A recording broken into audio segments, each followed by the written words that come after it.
good morning and welcome. I guess actually we are 1 minute into the afternoon, so good afternoon and welcome to the Exiles broadcast. I'm Bill Profita. Kevin Gallagher will not be with us today.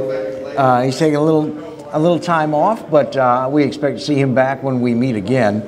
A lot going on, including the legislative session is happening. There are a lot of people that are watching the legislature. There are a lot of business interests that want to know what's going to happen. And we are going to have Mitch Rabalais from LABI, Louisiana Association of Business and Industry, with us on the program a little later today. We unfortunately, all too often, way too frequently, have to talk about crime. And I'm not talking about, little bitty property crimes. I'm not talking about, white collar crime. I'm talking about violent and often deadly crime. And we talk about it in Baton Rouge. We talk about it in New Orleans. Tangipahoa Parish, which I think a lot of people who are from Tangipahoa, a lot of people who have lived there all their lives, a lot of people who have moved there from Baton Rouge and New Orleans, have always suspected that most of Tangipahoa is immune from what we call big city violent crime. Not true. Not true at all. Yesterday, in Hammond, the Tangipahoa Parish Sheriff's Office, in conjunction with the Hammond Police Department Street Crimes Unit, yes, they have a street crimes unit now in Hammond, Louisiana, released the identities of 4 of 5 suspects they arrested involved in a home invasion that led to the homeowner stabbing one of those invading the home to death. The homeowner took a knife to a gunfight and managed to prevail, by the way. The chief of the Hammond Police Department, Jimmy Travis, says that the crime is definitely linked to gang activity in the Hammond area. He continued to say that all of the suspects are believed to be members or associated with 2 local street gangs known as the 200 X's and La Familia. The Sheriff's Office collaborated with Hammond Police and their Street Crimes Unit and the AG's Office Fugitive Task Force to identify them and link them to the gangs in question. Now here they are.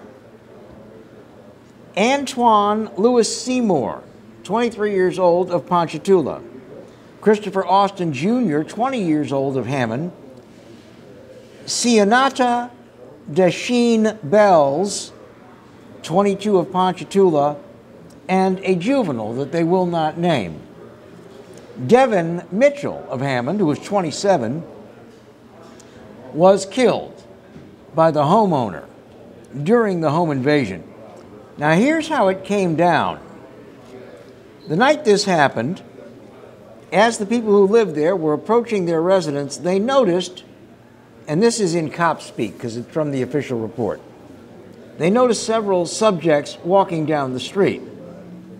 Before they even had a chance to get out of their vehicle, 2 unknown males opened their car doors, pointed guns in their faces while pulling them out of the vehicle, and began aggressively attacking and beating the couple.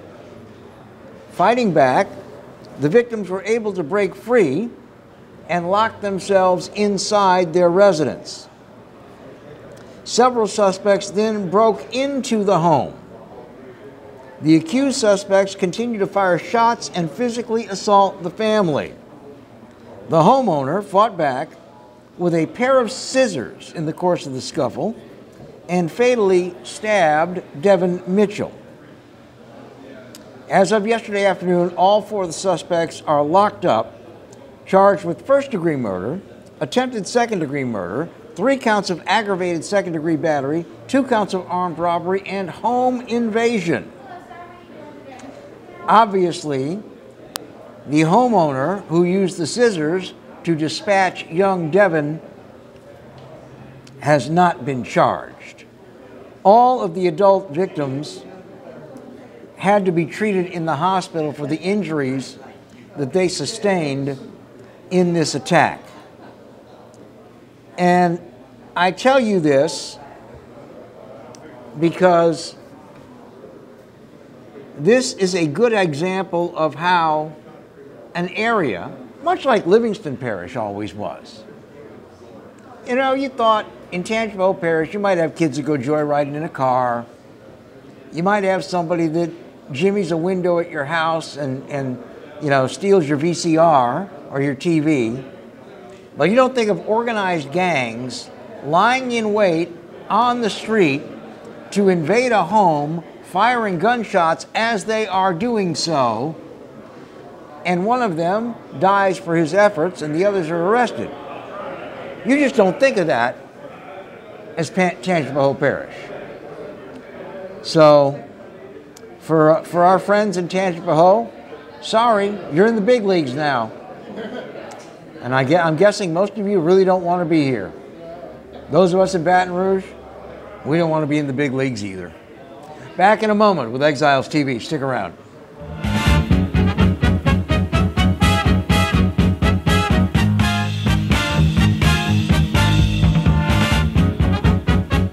I owed the IRS $10,000. The IRS garnished my wages. They put a lien on my house. I'm self-employed and didn't report all my income. They claim I owe a lot more than I do. The IRS is the most powerful collection agency in the world. They do not give up until you pay. I couldn't sleep. We were being audited. I called Tax Solutions Now, and a great big weight was lifted off my shoulders. I called Tax Solutions Now, and they got the IRS off my back. Tax Solutions Now had my wage garnishment lifted in 48 hours. Tax Solutions Now can get you help. Our agents know the rules, can stop the pain, and get you the best deal. Tax Solutions Now saved my business. I qualified for the Fresh Start program. I paid less than I owed. We connect you with a team of former IRS agents and tax professionals who get the IRS off your back. Time is running out. Call Tax Solutions now. Call 800-778-4345. 800-778-4345. Hi, I'm Bobby Yarborough with Manda Fine Meats. Here at Manda, we know what the folks of South Louisiana love. They love great flavored smoked sausage, delicious deli meats, and specialty items like boudin and andouille sausage. Manda Fine Meats has been providing these products since 1947. We produce them right here in Baton Rouge, so you know you're always getting the freshest product at your local grocery store. Manda Fine Meats. Taste the fresh local flavor in everything we make. Make it Manda every time.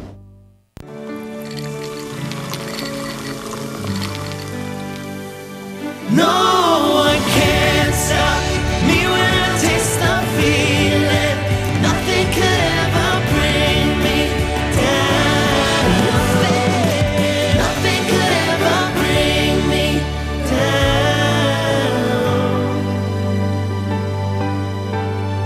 down. Taste the feeling.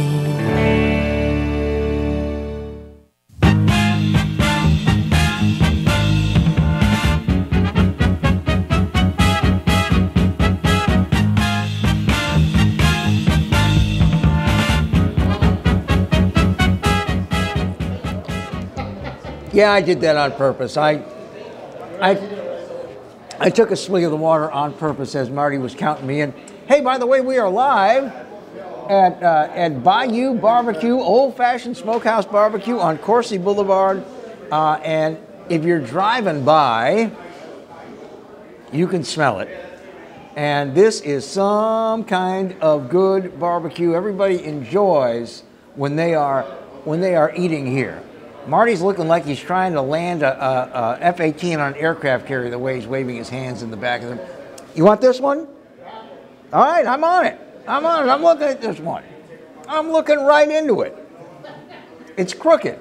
I'd have to do this if I wanted to look right into it. See, now I'm right into it. We're working on it. I'm looking right into it this way. So you need to pan a little bit if you want me right on it. Just pan a little bit. Anyway, the food here is terrific at Bayou Smokehouse Old Fashioned Barbecue. Come on in. Now we're making a transition. Now we're on that camera. All right, very good. Very good. Who's back there? Jonathan? Thank you, Jonathan. All right, here we go. Now we're on the center camera. Little baby steps. Little baby steps. We, as much as we enjoy being here during lunchtime and watching people enjoy their lunch, we also have some serious things that we need to talk about. The BRPD is going through a lot of trouble right now. The union and the chief are fighting. You've had officers that were suspended from the narcotics unit because of crimes not necessarily related to narcotics. It has called into question cases that were already adjudicated, and a lot of these are being, a lot of the people that were found guilty because of the questions involved have been ordered to have a new trial, and the cops that testified will not be able to testify against them. Our friend Chris Nakamoto over at Channel 2 has been looking as an investigator at what is happening in the narcotics division of BRPD. And I am setting this up because his investigation is not completely available yet. It's going to be obviously played out over several nights on WBRZ here in Baton Rouge. But there was an interview that was released that night. It was a one-on-one with a former officer in the narcotics division, and it is quite revealing. Now, I want to mention so that it sinks in, this is an interview with a former officer who was himself accused of wrongdoing. So what he is saying is that he is now revealing all the wrongdoing from his point of view in the BRPD narcotics division. So here we go with this. He talked about planting drugs, cover-ups, quotas for arrests, and a term called snapping. He says that this was how the narcotics division handled itself on a routine basis in Baton Rouge. So let me kind of tell you about this, and I'm going to read you excerpts from the interview because I can't obviously roll the interview. It is WBRZ's property. But former officer Jeremiah Ardwan said to the camera he wanted to expose the truth in the conversation he had with Chris Nakamoto from WBRZ. What he said has previously, according to him, only been heard directly from a small group. The FBI, the Baton Rouge police chief, and the reporter covering it, Chris Nakamoto. Ardwan said he could be considered a whistleblower, but he has his own issues as he grapples with the shining light he is putting on a department he said no longer trusts and is facing, by the way, misdemeanor charges himself after being arrested for buying stolen merchandise on the street. Now, he says, former officer Ardwan, that he believes his arrest was a setup, a predetermined event that the BRPD orchestrated when they got wind he wanted out of the wrongdoing he alleges has been going on in the police department's drug unit. Are you with me so far? So this is a guy that resigned, is still facing charges, was arrested by his own police department, and now he is blowing the whistle. You take that information as a consider the source and weigh it out for yourself. All right, so he was arrested in December 2020. Here's what he said. He first began sounding the alarm about concerns with the way the drug unit, the narcotics division, was handling itself in the fall of 2020. He said he had a conversation with BRPD administration about the kind of cases that they were making, how they were doing it, and that he was unhappy. He did not, however, at that time, give them any specifics. After the meeting in August, he requested a transfer. Before he could be transferred, his superiors found out that he had made a complaint going over their heads to the administration. And right after that, he said he was approached by a woman who sold him 2 cameras and a television. Oh, I was just minding my own business. And this woman came up to me and said, hey, you want to buy these 2 cameras and this TV? And I said, sure. All right. He was arrested for possession of stolen things. All right. So he said he arrived at work after doing this and was confronted by detectives informing him that the items he purchased were stolen. Well, Marty, I can't read and look over there at the same time. You keep waving your hands.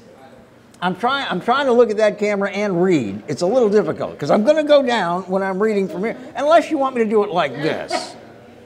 I'll tell you what. We'll figure out the best angle for my beautiful face after we take a break. More on this in a moment. Stick around.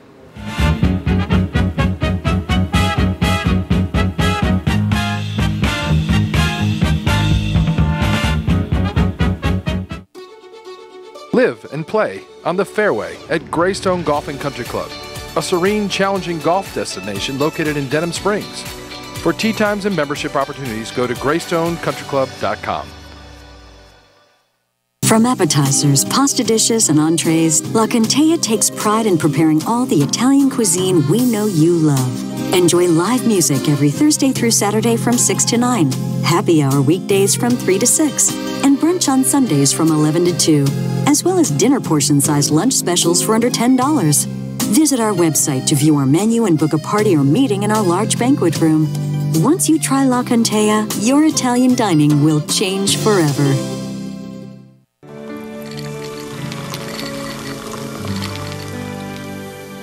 No one can stop me when I taste the feeling.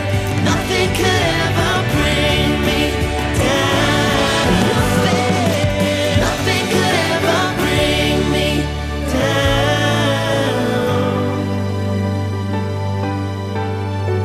Taste the feeling.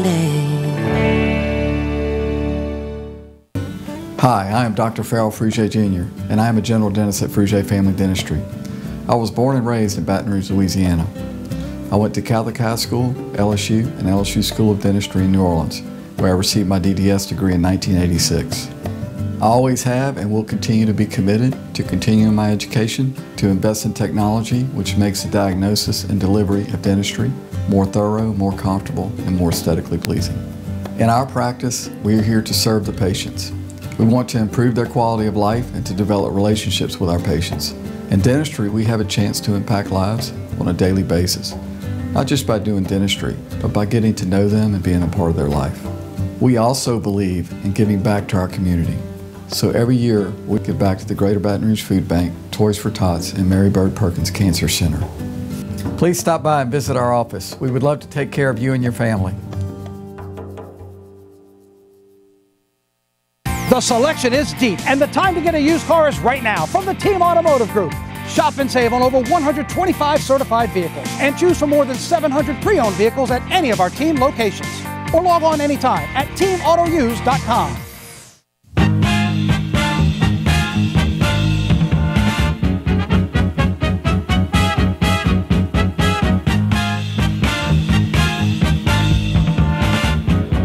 Back to Exiles TV. Glad to have you along with us live, by the way, during the lunch hour from Bayou Country Smokehouse Barbecue, the best on earth, right here on Coursey Boulevard. You can come and see us, grab a little something to eat.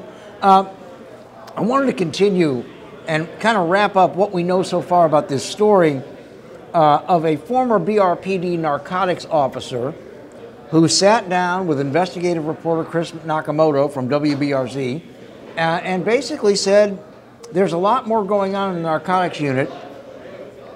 His name is Jeremiah Ardwan. He is himself facing charges for buying stolen goods and being in possession of them. He said that his arrest for that was a setup. And again, as I said at the beginning of this, you can see the full report on Channel 2's news. And I am saying that I'm just telling you what this man said in his conversation. You have to consider the source. This is a man who is facing charges himself and who left the police department.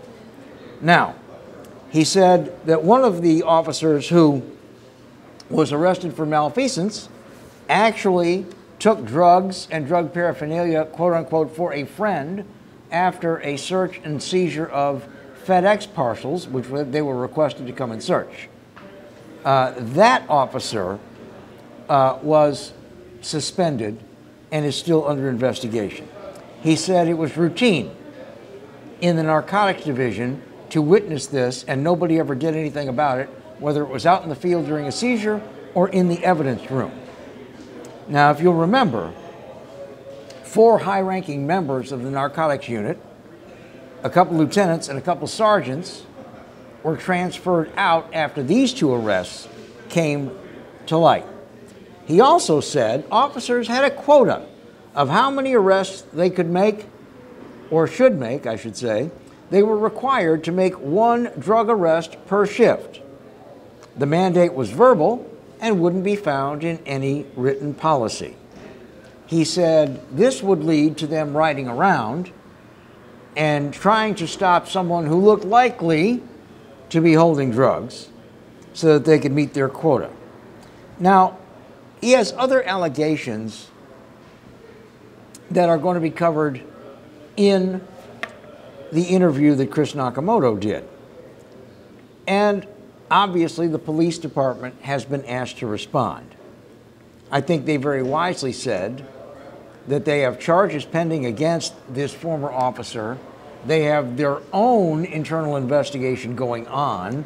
They have disciplined some members of the narcotics division already, and so they are not going to do a media interview until these allegations are resolved, until the court cases are resolved and their investigation is resolved. And again, I would say, I'm not taking a side on this one, but I think that is the prudent thing to do. If you were the police chief, it would be prudent for you to do that. You'd be following your own rules and regulations by doing that. Now, there is fallout outside BRPD. Most of the arrests of Ardoin and former officer Acree, Jason Acree, have had to have been dismissed.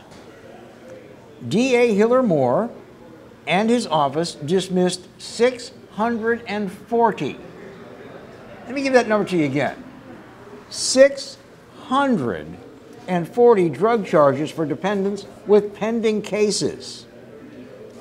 I think a lot of people don't understand that the prosecutor, whether it is a district attorney like Hiller Moore or a federal prosecutor, has as one of their duties to dismiss any cases where those who are, you know, when you're charged, the officer is the one who swears that you committed a crime and that you should be brought before the bar.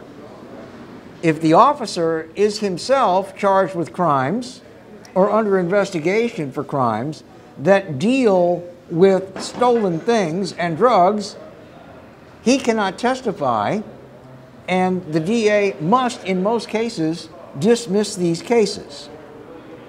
So Hiller Moore, for his part, said this has been very challenging, and he was with us about 3 or 4 weeks ago talking about this, because what he doesn't know, what Chris Nakamoto at Channel 2 doesn't know, what the BRPD either doesn't know or hasn't been able to share yet, is they don't know when this started with these officers.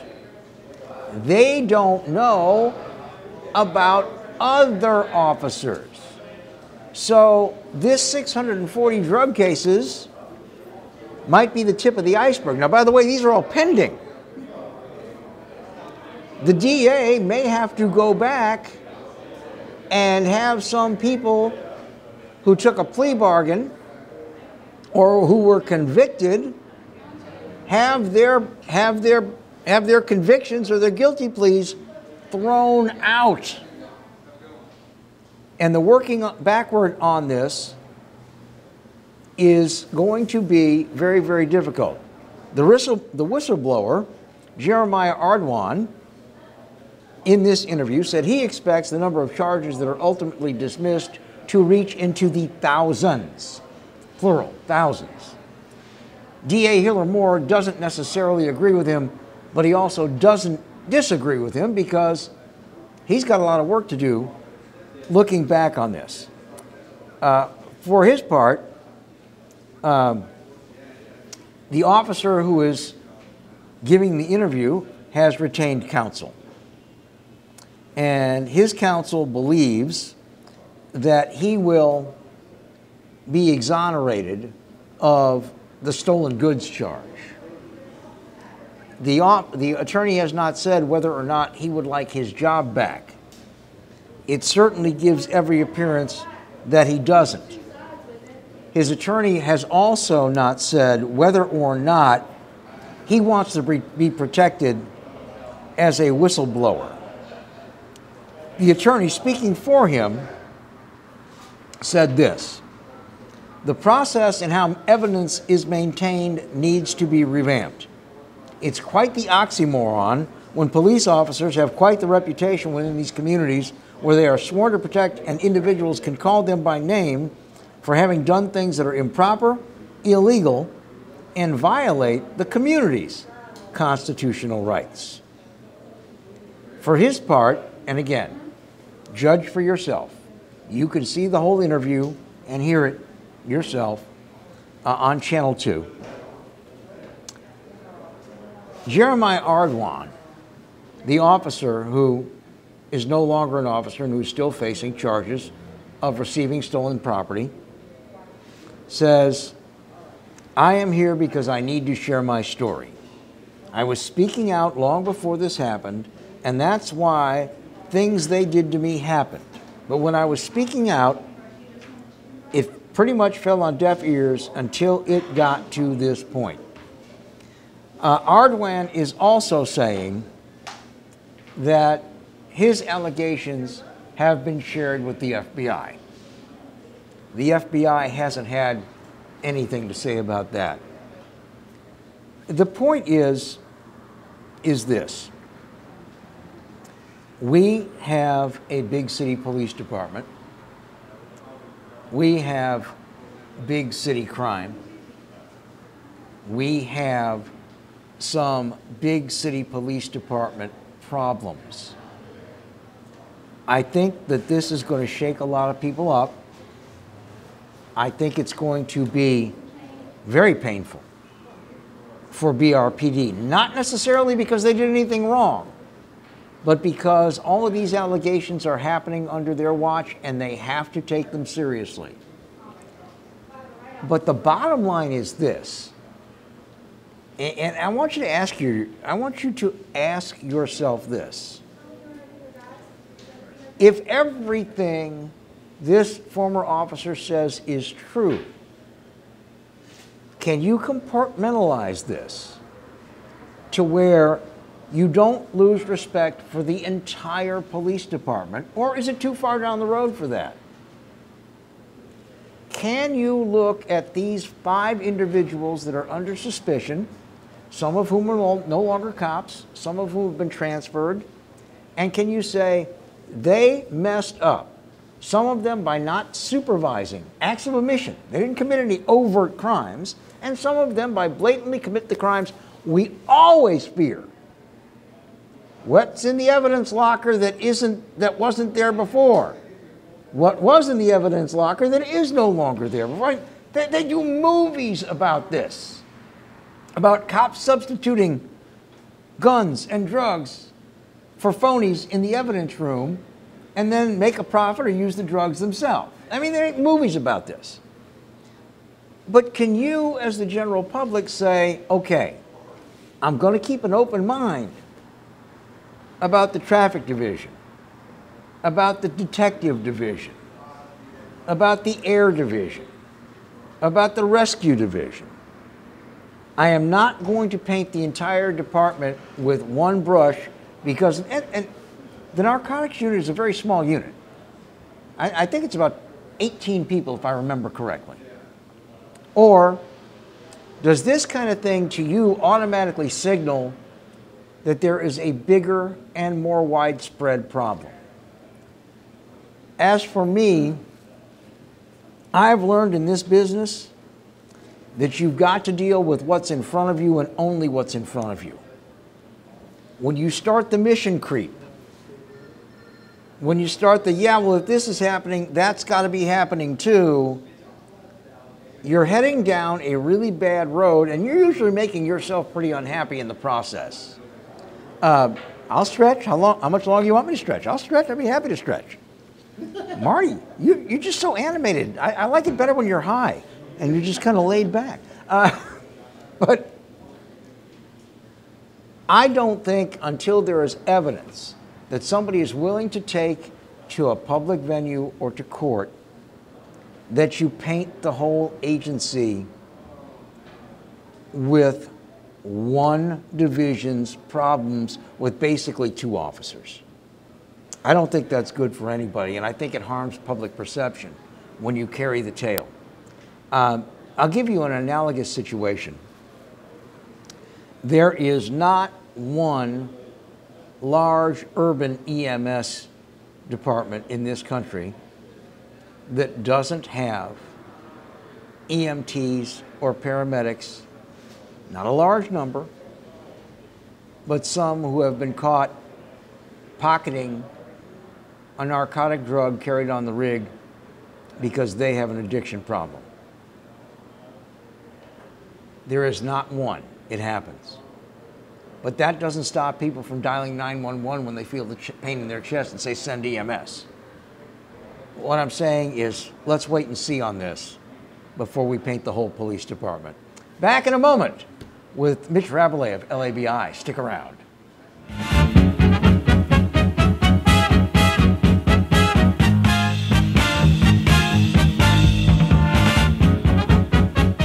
Balello's Furniture and Appliances, your dependable independent. Depend on us for service, for selection, for price. Get huge Whirlpool savings. Shop now and save on Whirlpool appliances throughout the store.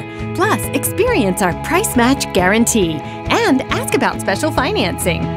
You can depend on the know-how of people who live appliances every day. Balello's Furniture and Appliances, your dependable independent with nationwide buying power. Hello guys, it's Debbie. It's time. I've got a brand new location. 10510 Airline Highway, Baton Rouge, next to After 5 Tuxedos. We have the perfect spot to get all your wedding and formal wear needs. Come see our one-of-a-kind name brand and get great prices. With 30 years experience, the best customer service anywhere. It's Debbie's Bridal, Airline Highway, Baton Rouge. See you soon.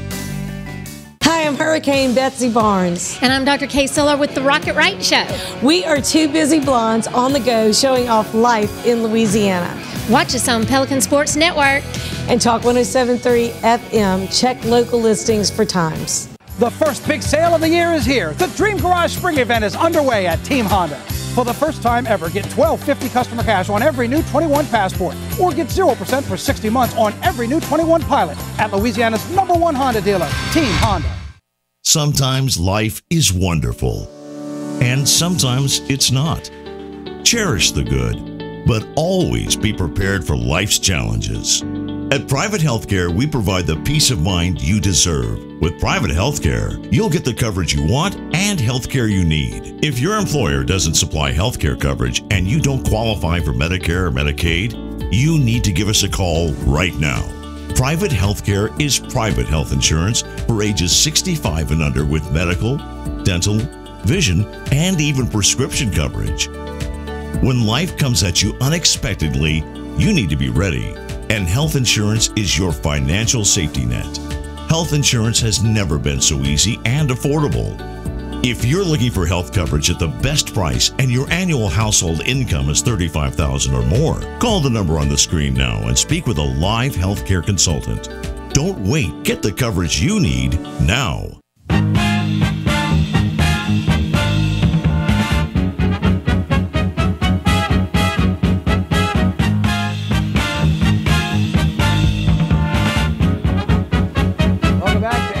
TV. Glad to have you along with us. We are live, by the way, from Bayou Smokehouse Barbecue. It is terrific barbecue. Come on by for lunch. Come and say hello. Watch the program if you'd like, but most of all, enjoy the great food that they have available here. They just, is it 2 weeks open now, I think? I actually did not know y'all were in. I came in and started smelling all the great barbecue, Bill, and I said, oh, I should have came here for lunch. You can smell it from the street. Oh, yes, it certainly smells good, so I'll have to hit it up soon. The gentleman joining us is Mitch Rabalais. He is in the Communications Department of LABI, Louisiana Department of Business and Industry, and Louisiana Association of Business and Industry. Not a department, we're not state government. It's been a long day. But you have a title that's much more officious than what I just said. I'm the Communications Manager for the Louisiana Association of Business and Industry, and for those who don't know, we are the State Chamber of Commerce and State Manufacturing Association. We represent around 2,200 Louisiana companies. That's everybody from your large multinational employers right down to your mom and pop grocery store, machine shop. And we're really the only association in Louisiana that covers the breadth, width, and depth of the business community really across the state. Well, it has been a very, very difficult year for business due to COVID. And I think we'll probably start there. You are a voluntary membership group, and I know your members are very, very interactive with you. Of course. What are you hearing from the different business sectors in Louisiana? So of course, the two biggest sectors that have taken the biggest hit have been oil and gas and hospitality and tourism. And you know, that really hits Lafayette, Houma, New Orleans the hardest. And really across the board, what we're hearing from everybody, not just in those two sectors, they've had to change their company culture. They've had to make their employees remote. They've had to move business online. I mean, so much has gone online in the last year. They've had to buy PPE and put tape on the floor to distance everybody out. So it's really been a year of so many ups and downs right now. And what business owners are looking for are to get their doors open, to get back to work, and to get some relief so that they can get back to where they were a year ago. Now, when we talk about the hospitality sector, people learned through COVID that this is one of the largest, most profit-producing business segments in Louisiana. It's almost as big as agriculture, almost as big as petrochem. And what I see now is people in the hospitality industry are having a hard time getting people to come back to work because many of the waiters, the waitresses, the servers were actually making more money on unemployment than they were making working in the hospitality industry. And we're seeing that. We're seeing that in the Bayou region. We're seeing that in Lafayette, and we believe we may see that in New Orleans before too long. Prior to this pandemic, around 250,000 Louisianians were employed in hospitality and tourism. And you know, those jobs went away. You had a lot of people, yes, like unemployment, but you also had a lot of people that in that time frame had to go find a new job. So they're now working in a grocery store, they're doing something else. And you have so many of those jobs open that you have businesses that are having to close their doors. I know this weekend, if you read the Houma Courier, there was an article about a famous barbecue restaurant down the bayou. No infringement on the folks here, but they had to close their doors because they were not able to get enough staff back to get back to work. It's a real problem we're seeing across the state. So, you know, we have talked about this with all kinds of governmental officials. We have talked with the Baton Rouge Epicurean Society. We've talked with the Hotel Motel Association.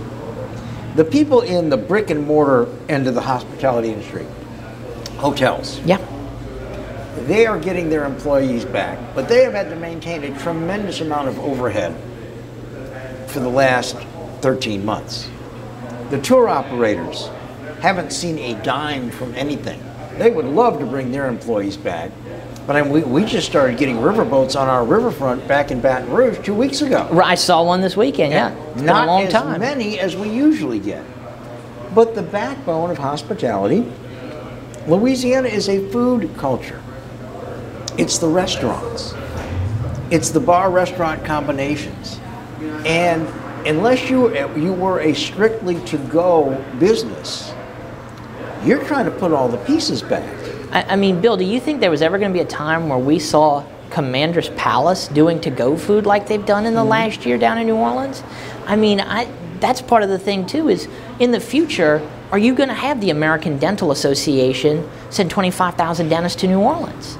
What does the future look like? After a year in which we've been masking up and distancing and sanitizing everything we touch, are people going to be standing on street corners trying to pick up the beads off the ground? What does that look like going forward? And I think that's questions that hospitality and tourism has to look at while we revitalize those restaurants and those hotels to get some of those people back. Well, you know, I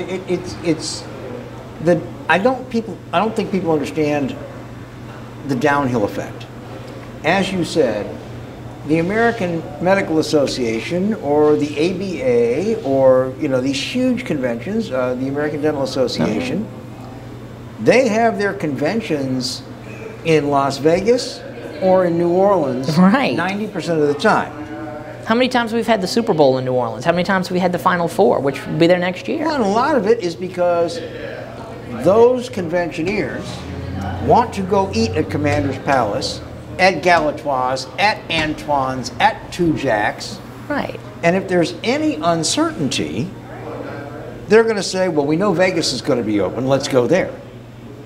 The fact that, in my opinion, the mayor of New Orleans completely dismissed the impact, financial impact of tourism about 10 months ago and had them start canceling conventions a year out without any discernible reason for doing that or any way to try to work around the problems, I think that sent a very strong message.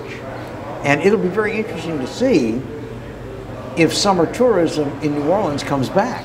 And that's the message I think Louisiana, we've got to say, hey, we're open for business. You know, I've gotten my second shot of the vaccine. I encourage everybody to go out and get theirs as well, so that we can safely go back to doing those things we love here in Louisiana, those festivals, those fairs, those events, for us locally, but also to bring those tourists back, to get those families from Michigan and Minnesota and Montana on a plane down here to New Orleans to spend their dollars. It's in the, I believe it's 1.2 billion that is dropped here by tourists. It's an amount of money that comes and stays in our local economy year after year after year, and we've got to find a way to make that up. And New Orleans is hit with hospitality and tourism, and also what we've seen in the downturn in oil and gas in the last year. Well, and particularly in oil field supply, so you get down to the Lafayette, home of Thibodeau, where they see us as well. Absolutely. There's a lot of people that were making, individuals, heads of households, making good six-figure salaries as tool pushers and suppliers to the oil field on the production side. And they've been sitting at home twiddling their thumbs. The oil and gas industry has been the lifeblood of Louisiana's economy. It's provided good paying jobs for our citizens that don't necessarily require a college degree. And it impacts everybody. It's not the shareholders or the executives of Shell and BP and Chevron. It's a grocery store in Galliano.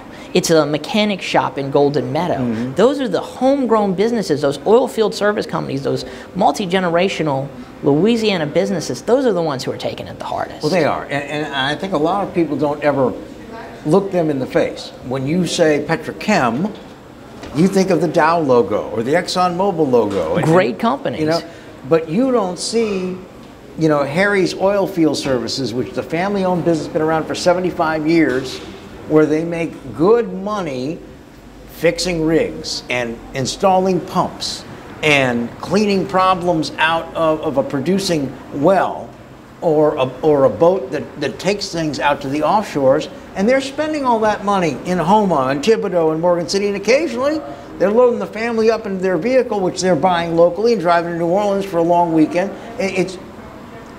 It's hard to wrap your mind around all the impact. Absolutely. We saw this recently in St. James Parish with the Shell refinery closing down in Convent. Just the impact to the school board alone was $13 million. Yeah. That's just to the school board, where you're going to have to look at teachers and other things. And the oil and gas industry and these big plants provide so much to these communities. Jobs, and like you said, the trickle-down effect. It's the guy selling plate lunch. It's the person who fixes the uniforms. All the way down, that it just could have devastating impacts. As we look at recovery, I know you all don't just sit around and crunch numbers. You're very proactive.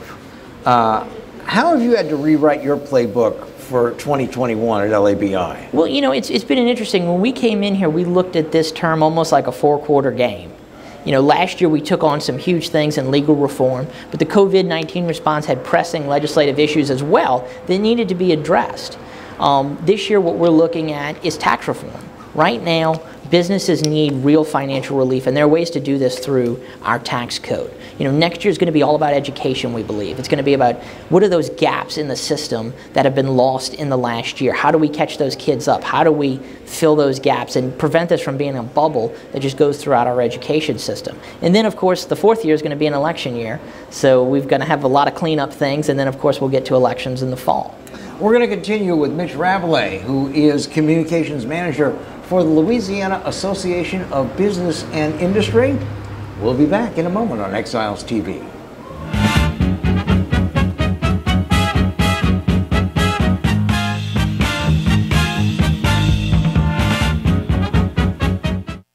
Caught spiders.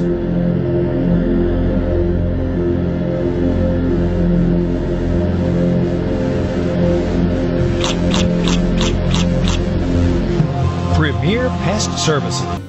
Hi, I am Dr. Farrell Frugier Jr., and I am a general dentist at Frugier Family Dentistry. I was born and raised in Baton Rouge, Louisiana. I went to Catholic High School, LSU, and LSU School of Dentistry in New Orleans, where I received my DDS degree in 1986. I always have and will continue to be committed to continuing my education, to invest in technology which makes the diagnosis and delivery of dentistry more thorough, more comfortable, and more aesthetically pleasing. In our practice, we are here to serve the patients. We want to improve their quality of life and to develop relationships with our patients. In dentistry, we have a chance to impact lives on a daily basis, not just by doing dentistry, but by getting to know them and being a part of their life. We also believe in giving back to our community. So every year, we give back to the Greater Baton Rouge Food Bank, Toys for Tots, and Mary Bird Perkins Cancer Center. Please stop by and visit our office. We would love to take care of you and your family.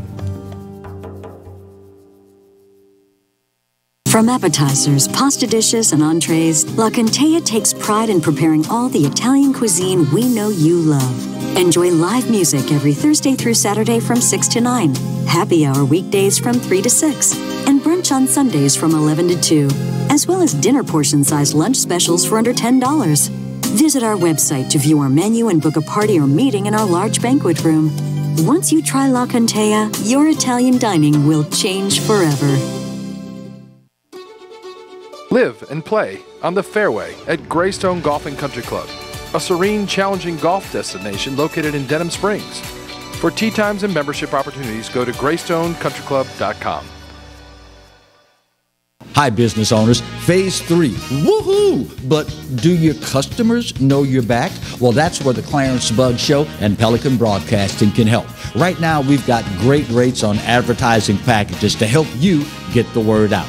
Shoot me an email at bugsclarence@gmail.com. Or better yet, call me up. I'd love to talk with you. 225-485-6839. Let's get together and make Phase 3 the best it can possibly be. Got termites?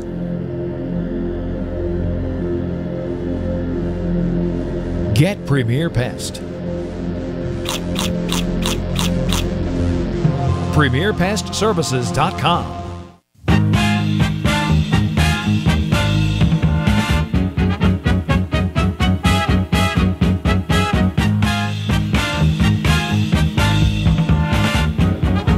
Welcome back to Exiles TV. Glad to have you along with us. Joining us today from the Louisiana Association of Business and Industry is Mitch Rabalais, and we're talking about the business outlook, and we got to talk about the session. Absolutely. I don't think it's any secret, it shouldn't be, that you all are very involved whenever there's a legislative session because you want to look out for the interests of business in Louisiana. What are you seeing right now that is on your agenda? Of course. Well, you know, LABI was founded in 1975 really as the voice of the business community at the state capitol in Washington, D.C. and across the state. And what we're seeing right now is that at the top of the agenda is tax reform. And really when it comes to tax reform, there's kind of three things in the tax reform bucket.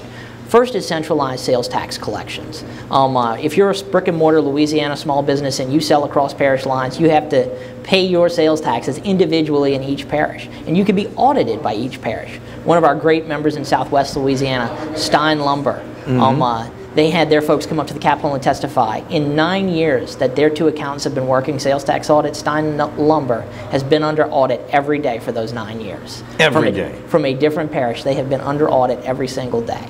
The second thing we're looking at is the rates. Louisiana has high rates, but we don't have a high tax burden. That's because we play the deduction and credit game to bring those numbers back down. But when you're looking to bring in big companies or big projects from out of state, the first thing they look at is that tax rate. In Louisiana, we say, yeah, our corporate rate is 8%, but hold on, we'll walk you through the deductions and credits and we'll get you down. But the thing is, trust, Louisiana, politics, and money don't really go together that way. No. And the third thing is we have some scarlet letter taxes, we like to call them, taxes that we levy that a lot of other states don't, particularly the franchise and inventory taxes. So working on those three buckets to untangle our tax code, make it simpler, make it spur business development is really something we're looking at this session. Your boss, Stephen Wagasback, who is the president and CEO, has sat right here, and if we've said it once, we've said it 10 times, that what businesses want is certainty. And as you just pointed out, well, I know it looks like this, but it can actually be this if you do this, and perhaps we can get it down to this if you do this over here. And I think American business says, you know what, you might get me to a nice number that way, but I'm worried about having to play the game. I'm worried about the attitude of the government in Louisiana. If to bring a business here that's going to spend a lot of money and employ a lot of people, I have to play games to get a fair tax rate, I'll go to Texas. Well, and that's one of the things, when you look at our neighbor states, Texas has no corporate income, no individual income tax rate. But not just that. Look to the east. Mississippi has a lower individual income tax rate and a lower corporate tax rate. And if you follow what the talk has been in Jackson, they're looking at lowering those tax rates even more. So they can lure those businesses there because they can tell people, hey, you can put a plant in Picayune and all your folks can go to New Orleans and have fun just as much as they did as if you were in Houma or somewhere else in Louisiana. Well, and I think we also, the elephant in the room when it comes to taxes in Louisiana is I do think the big dogs spent about 60 years being very, very generous with the state of Louisiana, maybe longer. People like Exxon, before they became ExxonMobil, and then as ExxonMobil. People like Dow and Albemarle, and people like Shell, who had a huge headquarters operation here. People like the offshore companies like McDermott. I think they just let Louisiana tax the hell out of them and then also contributed to a lot of the government programs that would be tax supported in other areas. And now they're not seeing anything good coming from that generosity, and they're seeing more of a burden being placed upon them. If they want to do an expansion and they want to apply for a TIF, a reduction of their tax rate for putting this expansion in for a limited amount of time, they get all kinds of demonstrations and yelling and screaming from community members. And I think they're kind of fed up. Well, we've seen, and last segment we talked a lot about what's the bad things that happened in this pandemic to business. One of the things is that we're seeing companies like HP, like Tesla, say, hey, California, we're not doing this anymore. We're looking. They're looking at the South. Goldman Sachs says the same thing to New York. We're looking at Florida. They're looking at coming to the South because of the weather, because of the business climate. But Louisiana's not in that conversation right now because of so many factors. And what we have to do, I think, is find a way to compete on the field. We don't accept it when LSU loses to Texas and loses to Florida. We have to compete on the field for those jobs and those companies that are leaving because there are companies now in play that we didn't think 5 years ago would move and come to a place like Texas, Florida, or Louisiana. Have we painted ourselves into a corner, though, by having a state where a governor is proud to want to announce Medicaid expansion? If I were the governor, I'd say I'm doing this because I have to, but let me tell you what, next year I want to reduce the number of people that are on public assistance.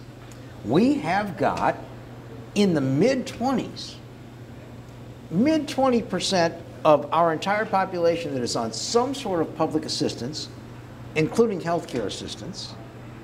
And we also have in one department, which has the largest segment of our budget, Department of Hospitals, the federal auditor saying at least 29% fraud, which is about 28% larger than the fraud in all the other states. Can we afford to have good reduced corporate business taxes when we're supporting this many people on the backs of these businesses? Well, what we're looking for in the tax code is simplicity. Is to say, hey, let's eliminate some of these deductions and credits. Let's bring down those rates. Let's create jobs. Let's put people in Louisiana to work. Yes. Right. Let's bring down those rates. Let's eliminate some of the deductions and credits. Let's look at things like the federal income tax deduction, which is valued at, I believe, around $870 million a year.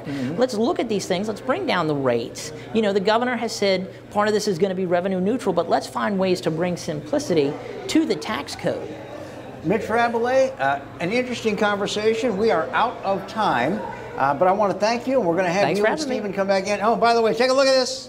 Good looking food right here. Take a look at this beautiful barbecue chicken served with a side of jambalaya. That's how they are eating right now at Bayou Smokehouse, right here on Coursey Boulevard. You are going to enjoy it. Come on by. They're open for lunch and dinner Tuesday through Saturday. They are closed on Monday, at least for lunch. Are they open for dinner on Mondays? Do you know, Marty? No, they're closed on Monday and Sunday, but they are available with beautiful food like this. Oh, and by the way, you ought to see the brisket. You ought to see the ribs. I guarantee you that you are going to enjoy dining here. We thank you all so much for joining us. A reminder, this show will replay.